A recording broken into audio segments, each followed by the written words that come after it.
Pasteur Aluna, bonjour.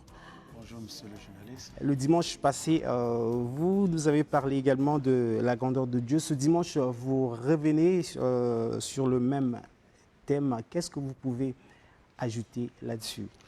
Ok, n'oubliez pas que notre référence de base, nous sommes dans Genèse chapitre 12, le deuxième verset, dont la Bible dit, Dieu dit à Abraham, je ferai de toi une grande nation et je rendrai ton nom grand et tu seras une source de bénédiction.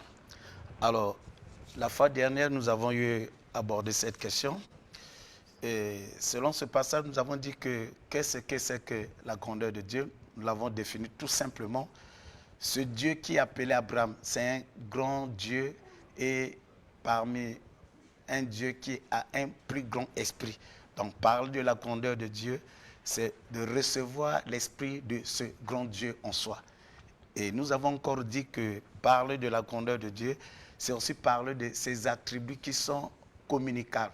Parce que Dieu a des attributs qui ne nous communiquent pas et Dieu a des attributs qui nous communiquent. Alors nous avons par exemple sa puissance, nous avons son amour, nous avons sa sainteté et lorsque nous recevons de ces attributs venant de Dieu, et ça nous emmène dans une dimension que nous voulons appeler la grandeur de Dieu. Alors ce que je vais ajouter ce matin, quels sont les signes qui accompagne quelqu'un qui a la grandeur de Dieu?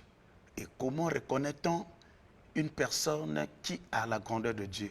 Et je tiens à signaler aux bien-aimés que il y a de ceux qui ont la grandeur des hommes, il y a ceux qui ont la grandeur du diable et il y a ceux qui ont la grandeur de Dieu. Alors, j'aimerais dire, le premier signe, c'est la visibilité. La grandeur de Dieu te fait sortir de l'anonymat. Et quand cette grandeur te fait sortir, elle te rend visible pour accomplir une mission divine. Et n'oubliez pas qu'elle est reconnue par les hommes, mais elle est établie par notre Dieu. Alors, nous allons dans 1 Samuel chapitre 16, 6 à 13, 1 Samuel 16, 12 à 53. Et la Bible dit que Samuel, plutôt David qui était dans la bergerie, il était quelque part, il y avait ses aînés, et la Bible nous parle d'Eliab, et la Bible parle, donc, les aînés étaient, David se retrouvait dans la bergerie comme quelqu'un qui était dans une cachette. Et la Bible va nous dire que quand le prophète Samuel est venu, il a oint et David est sorti de là où il était et la visibilité a conduit David pour aller combattre Goliath. David qui était presque dans l'anonymat et lorsqu'il a reçu cet esprit de la grandeur et David est devenu visible. Et cette visibilité ne s'est pas arrêtée par là. David est allé accomplir la mission et parce que les Philistins étaient au devant du peuple de Dieu et il a fait renverser Goliath. Alors, la Bible nous dit également, nous prenons le cas de Jean-Baptiste dans Luc chapitre 1, verset 13 à 17. Et le verset 15 nous dit que Dieu qui va s'adresser à son père, que ta femme sera enceinte et il mettra au monde un garçon mâle et vous lui donnerez le nom de Jean. Il sera grand devant le Seigneur. Et qu'est-ce qui s'est passé? Quand Jean-Baptiste a reçu cet esprit de là où il était, dans le désert, et il est sorti dans le Jourdain, et sa visibilité a fait que les Sadducéens, les pharisiens, et même a entraîné Jésus-Christ dans cette foule, et il va donner le baptême à notre Seigneur. Donc nous comprenons que le premier signe de la grandeur de Dieu, la grandeur de Dieu vous rend visible et pour accomplir la mission que Dieu vous confie. Alors le deuxième signe ici, nous voulons parler de l'humilité. Alors Dieu qui appelle Jean-Baptiste Et nous sommes dans Matthieu 18, versets 1 à 4. Alors, Jésus qui va aborder cette question, parce que les disciples étaient en train de parler qui est grand. Et Jésus va leur dire ceci. Et la première des réponses, nous sommes au verset 3. Si vous ne convertissez et si vous ne devenez comme les petits-enfants, vous n'entrerez pas dans le royaume des cieux. Le verset 4 nous dit, c'est pourquoi quiconque qui se rendra humble comme ce petit enfant sera le plus grand dans le royaume des cieux. Alors, quand nous parlons de l'humilité, alors, avec un enfant, quand Jésus prend l'exemple d'un enfant, avec un enfant, vous pouvez tout écrire. L'enfant est comme une feuille qui est vierge. Donc, quelqu'un qui est humble accepte qu'on lui enseigne, accepte qu'on lui forme, et il a un esprit, il n'est pas un Dieu qui sait tout. Alors, vous comprenez, un type comme Jean-Baptiste, il a l'esprit de la grandeur. Mais Jean-Baptiste était humble. Il vivait où? Non pas dans le désert. Il se nourrissait des sauterelles, du miel. Il avait pour habit les peaux de chameau. Et un type comme ça, là, serait été nous, qu'est-ce qu'on va le lui qualifier? Pasteur, une parenthèse pour vous aller enchaîner. Quand les marabouts, quand les faux pasteurs, entre guillemets, font des miracles, est-ce qu'on peut également parler de la grandeur de Dieu? Oui, les marabouts font le miracle, les pasteurs font le miracle. Les magiciens aussi. Les magiciens font. Mais le problème, c'est l'esprit. Quel est l'esprit qui est à l'origine d'accomplir ces miracles? Donc, on parlera de la grandeur de Dieu. Je dis bien la grandeur de Dieu. Si c'est la grandeur du diable, le magicien est là pour faire ses gris-gris.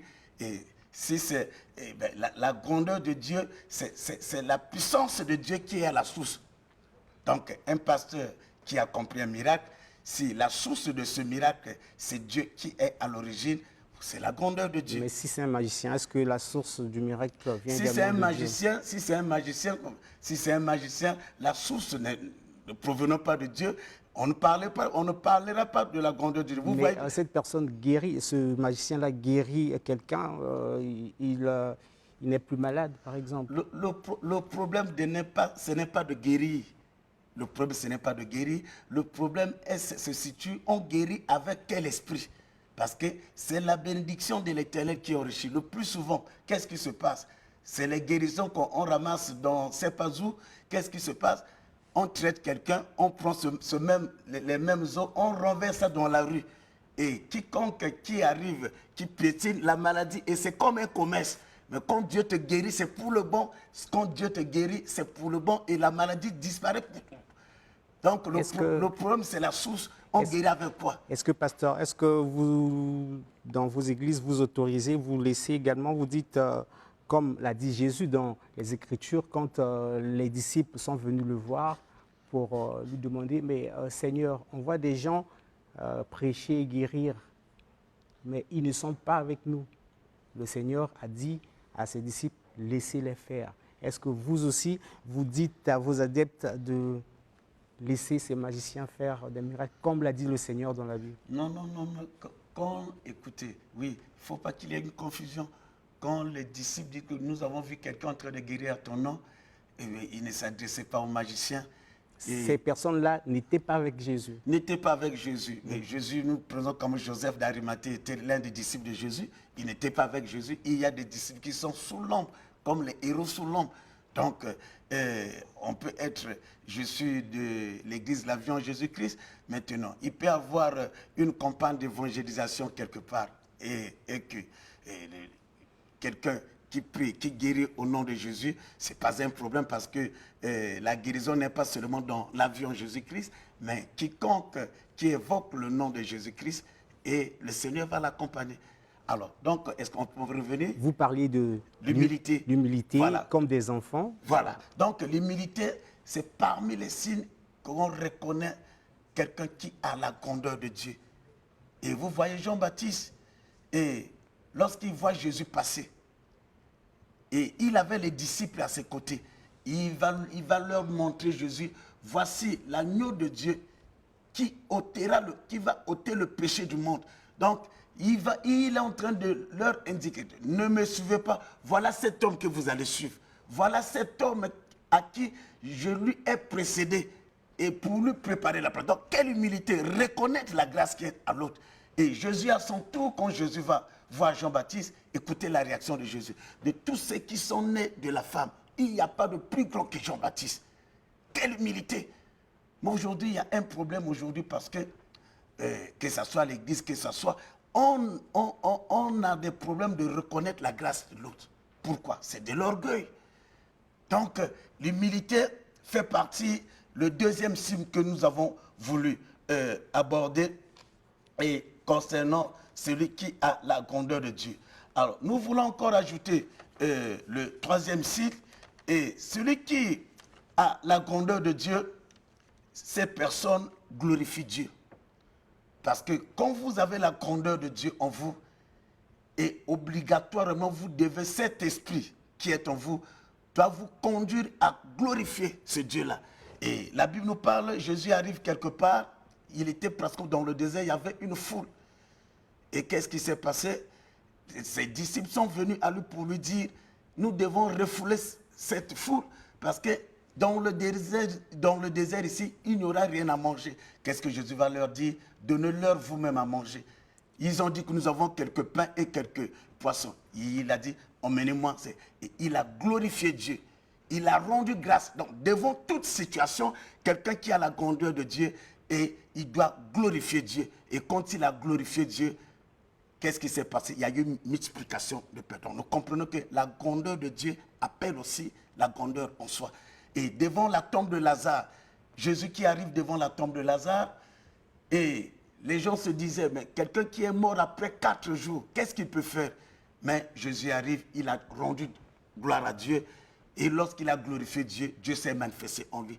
Donc, quelqu'un qui a la grandeur de Dieu, cette personne est appelée à glorifier Dieu. Il a un esprit au-dedans de lui qui glorifie Dieu devant toute situation. Donc, on n'a pas à aller chercher la guérison ailleurs, on n'a pas à aller chercher les remèdes ailleurs, on n'a pas à aller prendre les raccourcis quelque part, mais nous croyons en Dieu et on le glorifie. Dieu qui a mis et à qui tu as son esprit en toi, Dieu va se glorifier également en toi. Et nous pouvons continuer également. Qui est celui-là? Quel est le signe qui accompagne celui qui a la grandeur de Dieu? Et celui qui a la grandeur de Dieu, selon 2 Samuel 2, 2 Samuel 1, du 2e jusqu'au 16e verset, quelqu'un qui a la grandeur de Dieu, cette personne doit craindre Dieu. C'est parmi les signes. Quelqu'un qui est accompagné par la grandeur de Dieu, cette personne doit marcher dans la crainte de Dieu. Et la Bible dit même que la crainte de Dieu est le commencement de la sagesse. Donc, quand on a la grandeur de Dieu, on saura que monsieur le journaliste, il est grand dans le journalisme et dans son métier. Et si c'est la grandeur de Dieu qui l'anime, et on saura ça si tu marches dans la crainte de Dieu. Alors, la Bible nous parle ce qui était arrivé à David. Selon ce verset que nous venons de lire, on va lui annoncer que Saoul, on a tué Saoul et son fils. Quelle était sa réaction? Et il a réagi, il a dit, qui est celui-là qui a porté main sur le coin de l'Éternel? Mais Saoul était derrière David pour chercher à lui ôter la vie. Parce que David est arrivé quelque part. Il avait même coincé Saoul, s'il avait la possibilité de le tuer. Mais en lui, il avait l'esprit de la grandeur de Dieu. Il a compris, non, si je le tue, c'est un coin de Dieu. C'est quelqu'un qui appartient à Dieu. Je ne peux même pas toucher à quoi que ce soit. Il a refusé de le faire. Mais lorsque ce jeune homme est venu, il lui a expliqué, c'est lui qui a donné la mort à Saoul. David a déchiré ses habits pour manifester le mécontentement. Donc, la grandeur de Dieu, quelqu'un qui marche avec la grandeur de Dieu, alors la crainte de Dieu doit être son partage. Donc, nous comprenons, et pour dire que dans ce monde, il y a ces personnes que nous qualifions de grands, mais ils sont grands par rapport au monde, ils sont grands par rapport au diable, mais devant Dieu, ils ne sont pas grands. Et cette exhortation de ce matin nous permet de dire aux bien-aimés, n'appelez pas n'importe qui grand. Parce que la grandeur, ce n'est pas seulement voir les voitures. La grandeur, ce n'est pas voir la renommée. Mais la grandeur de Dieu, c'est avoir l'Esprit de Dieu en soi. Et parmi les signes, c'est ce que nous venons de citer. Alors, donc, avant de terminer, et je ne sais pas si j'ai encore quelques minutes, et j'aimerais... Pas trop, il reste juste quelques Ok, j'aimerais dire aux bien-aimés, nous sommes au début de l'année. Parler de la grandeur de Dieu, tu ne peux pas voir la grandeur de Dieu sans avoir Christ Jésus. Parce que Dieu, ce Dieu-là dont nous sommes en train de parler, il est le Père de tous ceux qui ont le Fils. Si tu n'as pas le Fils, tu n'as pas le Père. Le Père est créateur pour toi, il n'est pas ton Père, il est créateur, il n'est pas ton Père. Alors j'aimerais que tu puisses recevoir Christ ce matin comme Seigneur Sauveur. Fais cette petite prière avec moi. Dis Seigneur Jésus, je te reçois dans ma vie comme Seigneur et Sauveur personnel. À partir de ce matin, je prends la décision d'abandonner les anciens maîtres et maîtresses que j'ai eu à servir et je vais consacrer toute ma vie, toute mon être à toi au nom de Jésus-Christ. Amen. Merci. C'est une façon de dire bonne et heureuse année parce que tu as commencé l'année en recevant Christ dans ta vie comme Seigneur. Et le ciel est en mouvement à cause de toi. Que Dieu vous bénisse. Merci, Pasteur Ange. Bienvenue à Luna. Pour nous avoir parlé de la grandeur de Dieu, s'il faut avoir vos contacts. Oui, je suis au 00242 663 71 52. 00242 663 71 52. Avec ce même numéro, c'est mon numéro de WhatsApp. Et vous pouvez également cliquer l'Église La Vie en Jésus-Christ. Vous allez avoir toutes nos coordonnées. Et n'oubliez pas que chaque mardi et chaque samedi, je fais les directs également sur Facebook. Et vous pouvez nous joindre pour une prière en direct. Merci, que Dieu vous bénisse. Merci pour nous avoir parlé de la grandeur de Dieu, Pasteur Aduna, ce Dieu qui est également Elohim, Elohim que nous chante